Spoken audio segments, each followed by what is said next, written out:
অনেকক্ষণ পায়ের ওপর পা তুলে চুপচাপ বসে আছে, কিন্তু এমন বসে থাকলে চলবে না।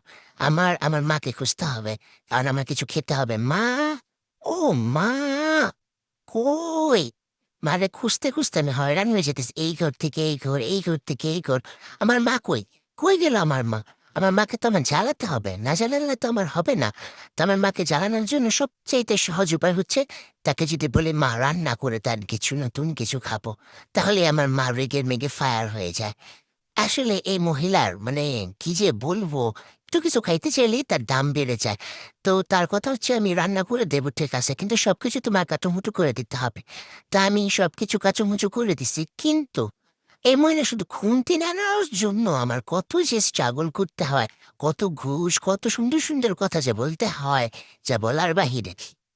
এই মহিলা শুধুমাত্র একটু নাড়বে, তাই তার কত ডিমান্ড বাবারে বাবা। এ জায়গায় ২ পদের নুডলস নিয়ে নিয়েছি, কারণ এখানে অনেক পদের নুডলস ছিল। তা আমার আম্মুকে যদি আমি বলি যে, "আম্মু এইটা বা সেইটা", আমার আম্মু প্যান প্যান করবে। তো তাই আমি দোনোটাই দিছি। যা, দোনোটাই খাবো। যা হয় আরকি। আমার আম্মু বেশি কিছু দেয় নাই। জাস্ট ক্যাপসিকাম দিছে, পেঁয়াজ, মরিচ, আদা, রসুন আর হচ্ছে মুরগির মাংস।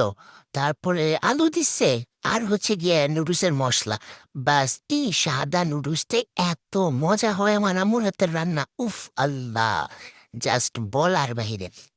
আমার আম্মুর হাতে প্রত্যেকটা জিনিস এত সুস্বাদু হয়, মাঝে সাঝে তো মনেই হয় যে আমার আম্মুকে আমি একটা রেস্টুরেন্ট খুলে দিই। যদি একটা রেস্টুরেন্ট খুলতে পারি রে ভাই, আমি তো টাকা ছাপাবো, টাকা। এ সুন্দরীর হাতের রান্নায় তো মানে আমি কোটিপতি হয়ে যাব। কিন্তু আফসোস, আমি আসলে আমার এতটুকু ক্ষমতা এখনো হয় নাই যে একটা রেস্টুরেন্ট খুলবো। কিন্তু হ্যাঁ, আমি যদি কোনদিন রেস্টুরেন্ট খুলি, তাহলে সবার আগে আমি এ জায়গার কাস্টমার হয়ে যাব। আর এই যে আমার কিছু আশেপাশের মানুষজন আছে যারা ফিরি খেতে চাচ্ছেন আমার আম্মুর কাছ থেকে, হ্যাঁ? যে, "আন্টি আপনার হাতের এইটা অনেক মজা। ভাবি আপনার হাতের এইটা", আমার আম্মুকে পাম দিয়ে যে আপনারা খান, সেইটার জন্য তখন টাকা নিবো আমি। খুব মোটা অঙ্কের টাকা নেব, বুঝছেন? আর এইখান থেকে আমার আব্বু এই যে আমার সাথে কাড়াকাড়ি শুরু করছে। এই লোকটার জ্বালায় আর কি বলব?